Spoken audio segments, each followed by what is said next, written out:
இந்த பதிவை பார்த்து கொண்டிருக்கும் அனைத்து நல்ல மனம் கொண்டவர்களுக்கும் எனது இனிய வணக்கங்கள்.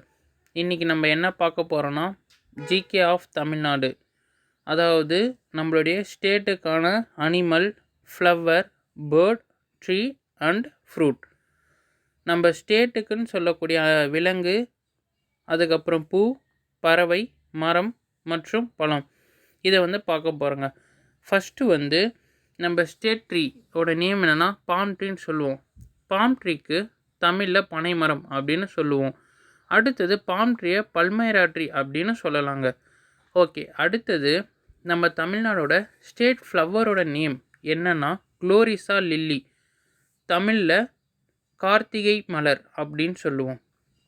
அடுத்தது நம்ம தமிழ்நாடோட ஸ்டேட் அனிமல் பார்த்திங்கன்னா நீல்கிரி தார், வரையாடு, இதுதான் நம்மளோட தமிழ்நாடோட ஸ்டேட் அனிமல்.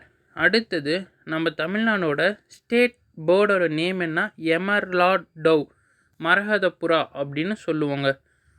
அடுத்தது நம்ம தமிழ்நாடோட ஸ்டேட் ஃப்ரூட் என்னென்னா ஜாக் ஃப்ரூட், அதாவது தமிழில் பலாப்பழம் அப்படின்னு சொல்லுவோம். அடுத்தது பார்த்திங்கன்னா நம்ம தமிழ்நாடோட ஸ்டேட் இன்செக்ட் அப்படின்னு கேட்டால் அது பட்டர்ஃப்ளை, அதாவது ஸ்டேட் பட்டர்ஃப்ளை என்னன்னு பார்த்திங்கன்னா தமிழ் யோமேன் அப்படின்னு சொல்லுவாங்க. அதுக்கான மீனிங் வாரியர், போராளின்னு சொல்லுவாங்க. அடுத்தது இதுக்கு இன்னொரு நேமும் இருக்குது. தமிழ் யோமேனுக்கு இன்னொரு நேம் தமிழ் மறவன். அதாவது என்னன்னா இது எதை நம்ம குறிக்கணும், இது நம்மளுடைய தமிழ்நாட்டோட rich natural and cultural heritage, பாரம்பரியத்தை குறிக்கிறதுக்காக இந்த பட்டர்ஃப்ளை தேர்ந்தெடுத்திருக்காங்க. இது பிரைட் ஆரஞ்சு கலரில் இருக்கும். அடுத்தது நம்ம தமிழ்நாட்டோட எம்பளம், ஸ்டேட் எம்பளம் எப்படி இருக்குன்னா, first line capital of Ashoka இருக்கும், வித்தவுட் பெல் லோட்டஸ் ஃபவுண்டேஷன் இல்லாமல் வெறும் லைன் கேபிட்டல் ஆஃப் அசோகா மட்டும் இருக்கும். அதுக்கு பின்னாடி பார்த்திங்கன்னா ஃப்ளாங்க்டு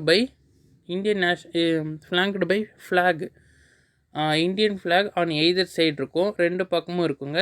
அதுக்கு பேக் சைட் பார்த்தோம்னா நம்ம ஸ்ரீவில்லிபுத்தூர் கோபுரம் இருக்குங்க. இதுதான் நம்ம ஸ்டேட் எம்ப்ளம் ஆஃப் தமிழ்நாடு. ஓகேங்க, இந்த பதிவை பார்த்ததுக்கு மிகவும் நன்றி. தேங்க்ஸ் ஃபார் வாட்சிங். இதுவரை நம்ம சேனலை சப்ஸ்கிரைப் பண்ணாமல் சப்ஸ்கிரைப் பண்ணிடுங்க, லைக் பண்ணுங்கள், ஷேர் பண்ணுங்கள், கமெண்ட் பண்ணுங்கள், பெல் ஐக்கானை கிளிக் பண்ணுங்கள். அப்போ தான் நம்ம போடக்கூடிய பதிவு உடனுக்குடன் சேரும். நன்றி.